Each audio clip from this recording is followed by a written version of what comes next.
Hello everyone and welcome to my channel called Demon Story Time. Thank you so much for subscribing to my channel, for your likes, comments, for your donations. All information for donation you can find down below in comments. Everything you wish to me may return to you 100 times more back. Thank you so much, my dears. Today we continue reading this lovely book called Fairy Tales. Yeah, and our story will be called the tinderbox. Yeah, here is the drawing of our story.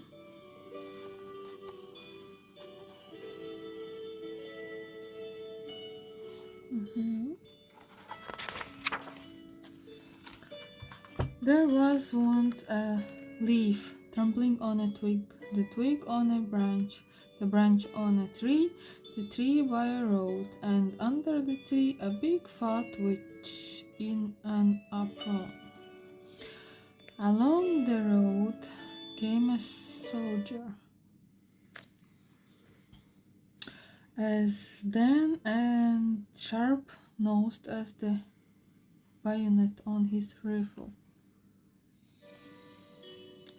"Hoy, young man, how would you like to be as rich as now you are poor?" called the witch. "What must I do? Marry you?"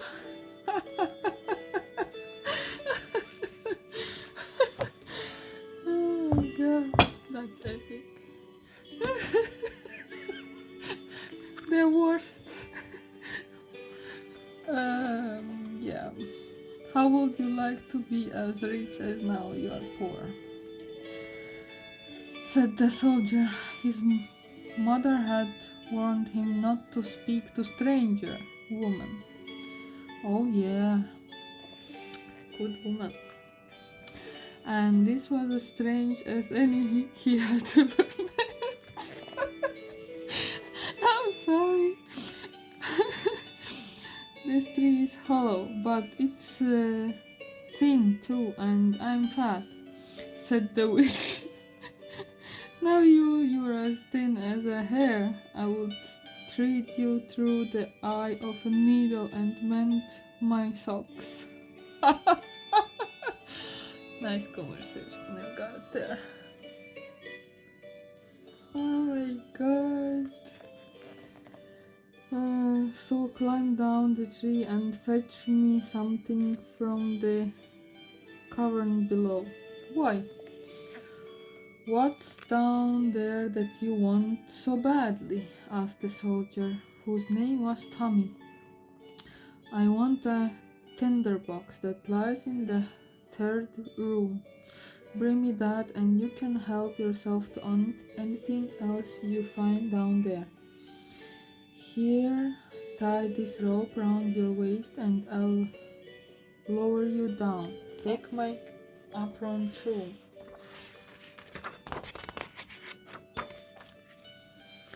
I have to cook, said Tommy, holding the apron at arm's length between finger and thumb. The 3 rooms are guarded by 3 dogs. No, don't worry, they won't hurt you if you sit each dog on this apron. Hurry now, or do you want to be poor all your life? Tommy was curious to see inside the tree, more out of curiosity than greed. He jumped into its branches and slipped down inside the hollow trunk. Knapsack on his back and the kitsch apron and rope round his waist. It was a long way down and dark. Ferocious barking came up the narrow flue, and as his feet touched the ground and he struck a match, he was confronted by a dog. Did I say dog? It was as big as a lion, with eyes as large as saucers. Quickly, Tommy whipped off the apron and laid it down. Then, steady now, I've got you. Don't wriggle, said the dog on the apron. Quiet as a teacup, the dog sat and stared at Tommy with its huge eyes, while Tommy stared around him, his eyes almost as big. Everywhere he looked, he saw the red glint of copper. There were copper coins spilling out of barrels, chests, and baskets. This is some robber's lair, he thought, cramming his pockets and knapsack with such a weight of coins that his knees bent. Nudging the dog off the apron, he went on into the second room. Just as the match between his fingers fizzled out, he had no sooner struck a second match than he was confronted by a second dog. Did I say dog? It was a big-ass horse with eyes as large as dinner plates. Tommy laid down the apron, then, "Oof, if you just shift over, oh, my back," got the dog on the apron, quiet as a dinner table. The dog sat and stared at Tommy with its gigantic eyes, while Tommy stared around him, his eyes almost as big. Everywhere he looked, he saw the things glow of silver. There were silver coins spilling out of crates, vases, and panniers. It's getting even better. Next one probably will be of gold room. There he is, wandering around. This is some pirate's treasure, he thought, emptying his pockets and knapsack of copper to fill them with silver. He picked up such a weight of silver that he bowed at the knees. Then, leaning against the huge dog, he got it off the apron and went on into the third room. Just as his match went out, he had sooner struck another than he backed straight out of the oh my god, that's huge room again, for it was almost full of dog, wall-to-wall dog, a beast as vast as an elephant, with eyes as large as cartwheels and a bark like a thunder crack. Tommy waved the apron at it like a flag of surrender. Then, "Go on, ugh, move yourself, off, go on, you brute," barged and shifted the monumental dog on the apron. Quiet as a wagon, the dog sat and stared at Tommy, its vast eyes slowly revolving, while Tommy stared around him, his eyes nearly as big. Everywhere he looked, he saw the sunny sparkle of gold. There were gold coins covering the floor, piled against the walls, spilling out of sacks and trunks and throats. This is some wizard fortune, thought Tommy. No ordinary man carried all this here, and he emptied his socket and knapsack of silver to refill them with gold. Just before his match went out, He noticed a cheap tin tinderbox lying on the floor and picked that up too. The witch's robe was tugging at his waist now. Her fat voice came oozing through the darkness. What's keeping you? Where are you? Hurry up! Have you found it? Tommy let her pull him up from the cover of the hollow tree until he could wriggle out onto a branch. Did you get it? She demanded. Did you get the tinderbox? Did you? Jumping up and down in frenzy. What can it do? Why do you want it so much? Asked Tommy. Give it. Give, screamed the witch, clawing at his dangling boots. Unfortunately, she pulled so hard that she dislodged him from the branch. He fell, knapsack and all, and like a rock falling on a beetle, squished the fat witch flat. Oh my god! Oh my god! She was quite dead. I'm so sorry. Karma. There was nothing for Tommy to do but go whistling on his way into town. What a popular man he was when he got there. He bought drinks. Oh my god.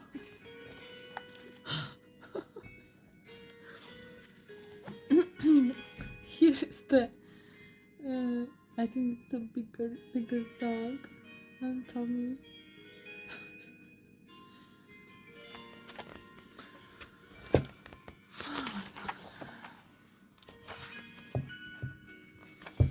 He lent loans, he gave gifts, he kept open house, inviting everyone to dinner who cared to come.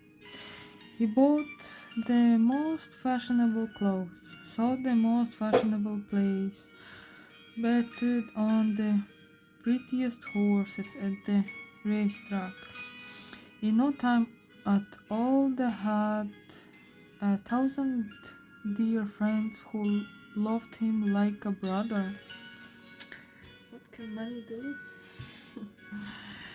Every day they talk about the same thing. Those fine gentlemen, they talk about Princess Bliss, whom no one had ever seen, guessing what she looked like, guessing her age, guessing whom she may marry. It did not seem very likely to Tommy that Bliss would ever marry anyone, for she lived in a tower of copper safe from spying eyes by order of the king.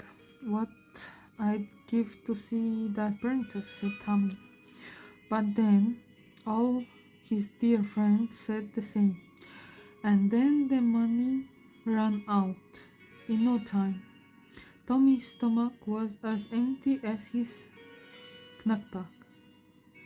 His landlord turned him out of his luxury lodgings, and his dear friends melted away like the morning frost. No money, no friends. He found himself back in the wood, sheltering under a tree, with nothing to his name but one fashionable suit, a gun, a knackpack, and a cheap tinderbox. Breaking twigs from the dead trees, he built himself a fire to keep warm by and struck his last match to light it. The match went out.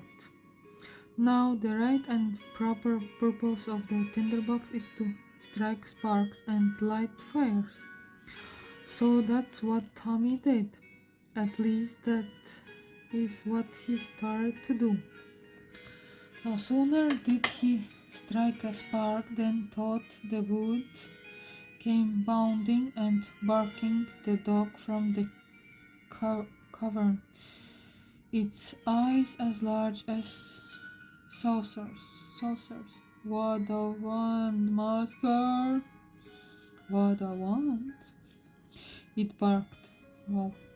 Oh, is that how it goes? Said Tommy and struck the tinderbox twice. Two sparks, and through the woods came bounding and barking the dog with eyes as large as dinner plates. What a wand, master! It barked. So why the fat witch wanted the tinderbox? Said Tommy and struck 3 times. 3 sparks, and through the wood came bounding and barking, felling trees like a stumped of elephant, the dog with eyes as big as cartwheels. What a wand, master! I see now that I'm the richest man in the kingdom, said the Tommy to the dogs. Let's start with a sack of gold, if you would be so kind. The dogs fetched what he wanted instantly. Lovely. Rich once more. Tomorrow took like fine lodging again in town, but this time he did not think of parties or fashionable clothes. He gets smarter, I guess, of making himself popular or making himself famous. He just thought of the princess' place. Striking the tinderbox once, he summoned the dog with eyes as large as saucers. What a wand, master, barked the dog.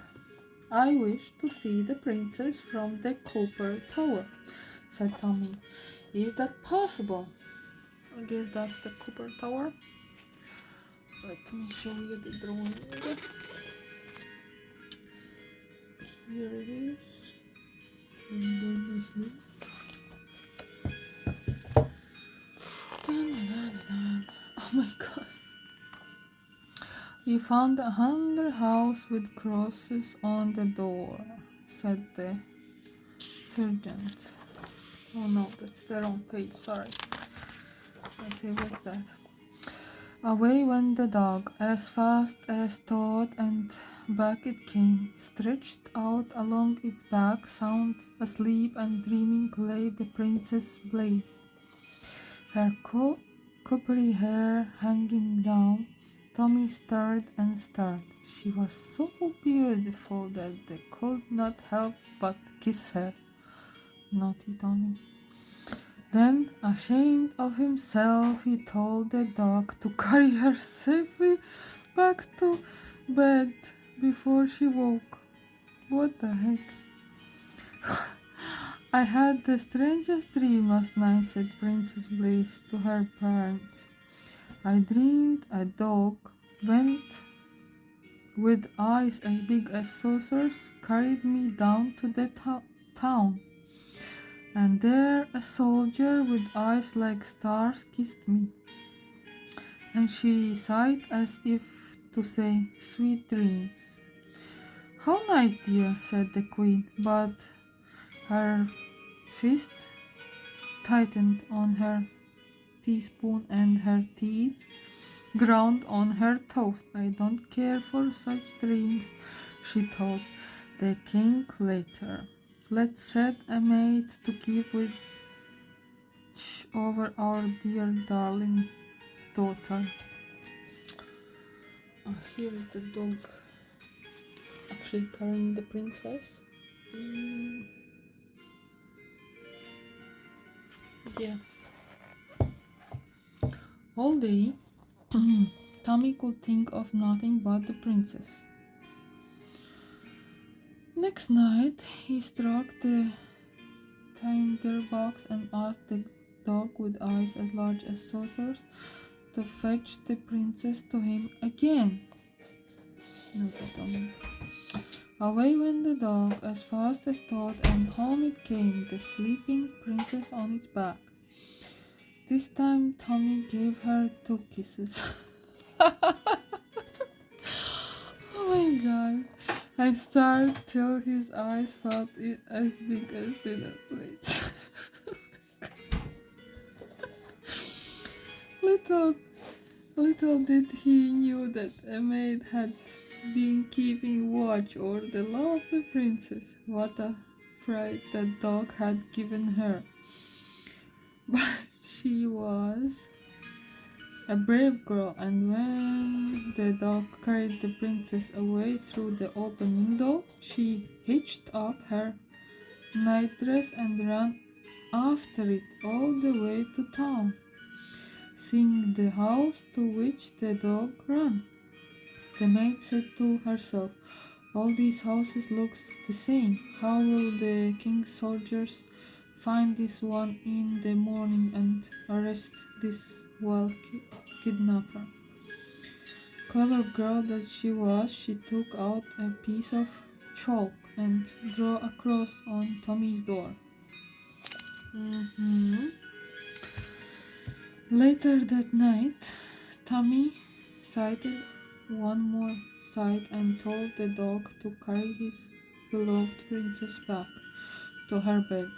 Luckily, the dog's huge eyes gave it the sharpest sight.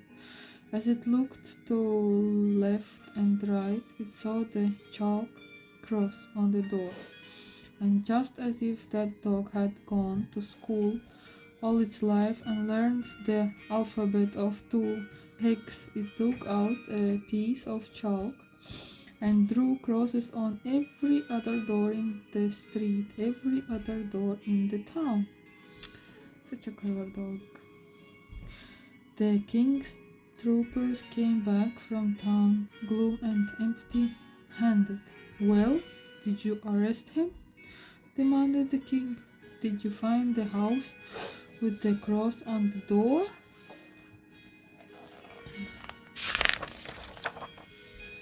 "We found 100 houses with crosses on the doors," said the sergeant major. "Well, the poor maid almost lost her head. 'If you please, your majesty,' she begged, 'give me one more chance and I'll find him out for you, the kidnapper. I know how it can be done. Just sew a silk purse to the princess' nightdress, a purse with a little hole in it, and fill the purse with buckwheats.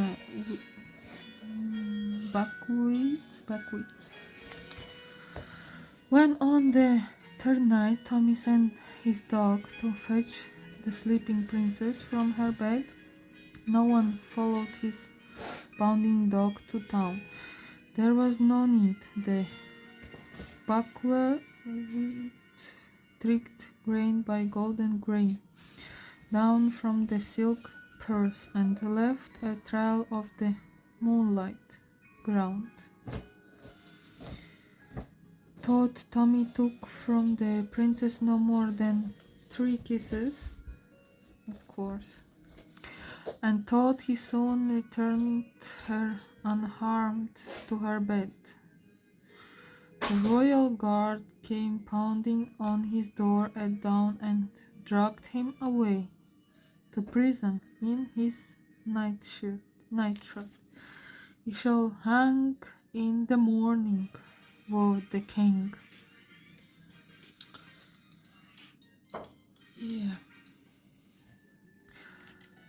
Through his prison bars, Tommy could see the scaffold. He could see, too, the distant glimmer of the copper tower. Could see the stars setting on the last night of his life. He was very afraid. A little boy kicked a fire once across the prison yard. Tommy knew by the sharpness of his nose that the boy was hungry. "Psst, psst, boy, How would you like to be as rich as now you are poor? Run to my lodging and fetch me the tinderbox lying on the table. You can help yourself to anything else you find there. Behind him, a key rattled in the lock, and in came the jailer, holding a noose of rope. "You're wanted, sir," he said, "at the gallows." The king and queen were there to see the execution. Drums rolled, people stared, their eyes big as gold coins, as the prisoner was led out to the scaffold. At the last moment, a little boy darted through the crowd and thrust a cheap tin tinderbox into the hand of the condemned man. "May I smoke a last pipe before I die?" said Tommy to the king. "It's not much to ask," the king nodded. "One, one, two, 1, 2, 3 times." Tommy struck a spark, barking over market and river, over coaches and platoons of soldiers, over houses and shops came all 3 dogs, eyes whirling and buzzing in their heads, their steamy breath clouding the cold morning air. They beat through the gallows. They tossed the executioner over the church. Oh my god. They licked the queen and picked up the king by his gown. Oh la la. Here are the doggies having some fun. You can see them.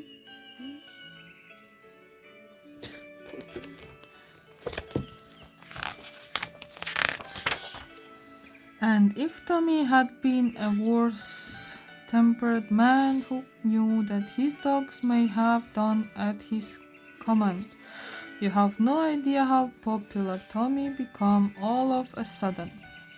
"Hurrah for Tommy!" shouted the terrified crowd as the 3 dogs turned round and round them. "We want Tommy for brains!" Their cheers for Tommy. All thoughts of banging him were forgotten, and the king and queen vowed they had never met a more suitable bridegroom for their dear darling daughter. How cute. But Tommy did not use his magic dogs to scare the princess into marrying him. He did not need to. She said, "You remind me of someone I met in a dream." It was a sweet dream. I liked you then and I like you now. It is lucky she liked dogs too, because all 3 came to the wedding, bounding and barking ahead of the golden coach. Then lolling on the church steps, staring and staring and staring. That's it, my dears. Thank you so much and see you next time. Bye.